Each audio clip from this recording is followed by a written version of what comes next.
Destiny is calling, even now. Many of you listening to me have been beautifully equipped to live in a world that no longer exists.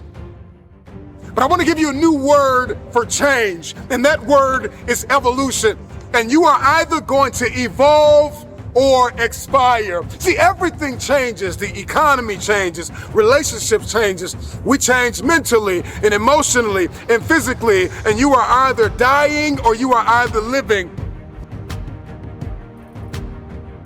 Every time you made a change, you got hurt. And so this is why when you hear the word change, there's a mental block. You cannot change because you have equated change with pain. Every time you have changed, you feel pain. You stepped out of one relationship to another and you feel pain. You leave one neighborhood to another and you feel pain. You go from one job to another and you feel the fire of transition. So every time you hear the word change, you see pain. Every time they say it's time to make a difference, every time they say you need to go from this place to that place, all you can see is blood in your eyes. All you can feel is the blood and trauma in your mouth, hypnotized by the pain of change. Evolve your belief system. Change is not pain. See change as growth. See change as transformation. See change as evolution. See change as necessary. See change as critical. See change as inevitable. And the more and more you start to see that change is not pain, you're going to see transformation. Your life's going to experience a quantum leap because now, even though in your childhood you were traumatized because of change, your history is not your destiny. See, those of you who will evolve, who are willing to evolve, you will inherit the future. Those of you who are willing to take everything you do to the next level, you will inherit the future. It is the individual who is willing to become more.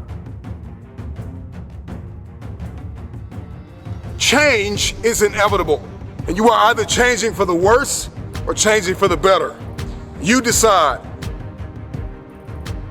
Change is an invitation to the future. If I can change, I can have my future.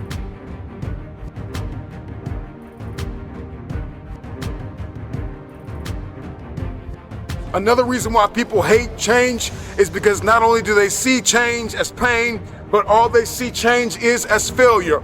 And it's because every time you've made a change, you have failed. And you have to start identifying change with a new layer of belief. People tell me all the time, it's hard to get wealthy. It's hard to grind. It's hard to be focused. How do you even do these speeches? It's hard to stay motivated.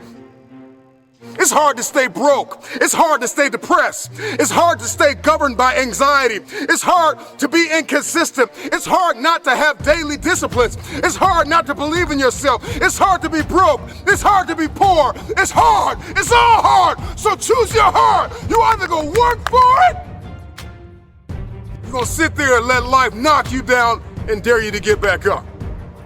So I see the privilege. I see the moment.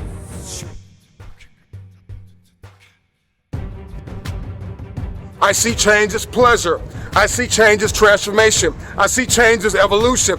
I see change as beauty, brilliance. I see change as the future. I see change as necessary. I see that if I don't change, there is a generation of people who are going to be stuck in the same place if I don't evolve. See, the marketplace rewards those who have evolved. The marketplace rewards those who have become more valuable. You will be rewarded for the pain. Cry in secret, bleed in secret, but in public you'll be rewarded.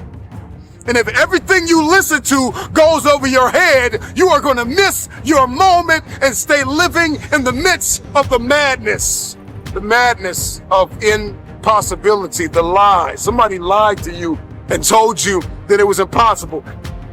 Every time somebody told me I could not do something, I had a decision that I had to make in order to achieve what they said was impossible. The power is wrapped in the truth and in the power of their perspective. It's wrapped in your capacity, your ability to believe in a dream, even if nobody believes in you.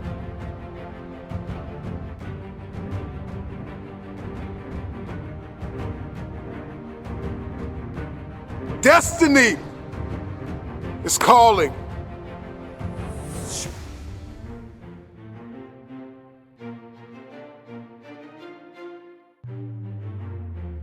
Your perspective can either become your prison or your passport. It can either arrest you or release you. In 1903, it was the Wright brothers that defied the laws of gravity. And if you know anything about gravity, gravity will pull you down and keep you down. It will stop you from flight. It will stop you in your tracks. If you believe in something, metaphorically speaking, gravity will hold you down, it will hold you back, and it will dare you to fight.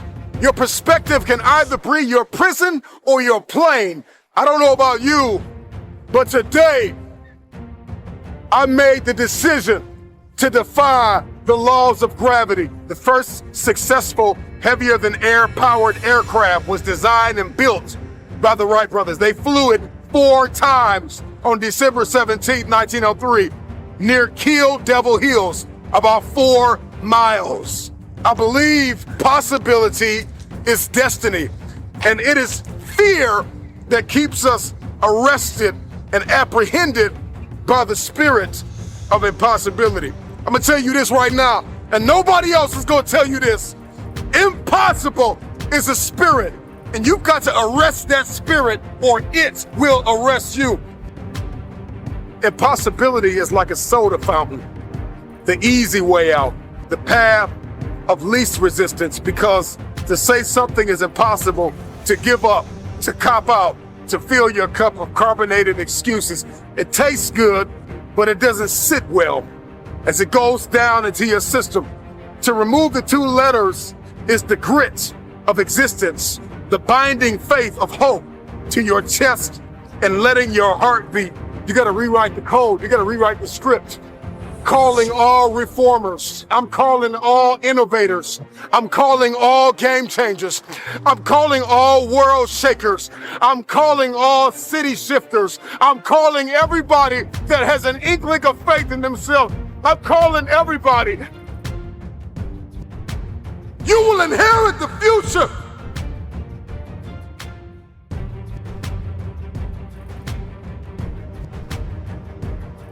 We gotta rewrite the code in our soul, because it's a matter of the soul, it's a matter of the will. People that have a will to win are the ones who win.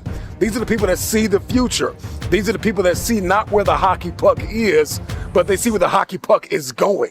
And that's the type of person that we all need to evolve to become. I learned years ago that the difference between people that get things done and people that do not is sheer willpower. Out of all the motivational speeches you have heard, how much of it have you retained and applied to your life? Because understanding the power and the difference between what is impossible and what is possible, it all comes back to your perspective and your capacity. If your why is big enough, then your will be powerful enough to persevere through the how. You're not looking for resources when you have a will. You become resourceful. And that's the difference between people that see this thing as possible and people that do not. It comes down to one thing, and that is your will.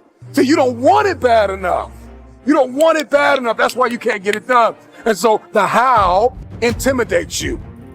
And the what boxes you in. We're more concerned about collaboration than character. I think we need to come back to a place where we're examining ourselves as an individual before a people. We make the people better when we deal with the person. You got to deal with the person. You got to deal with you. It's always going to be impossible to you.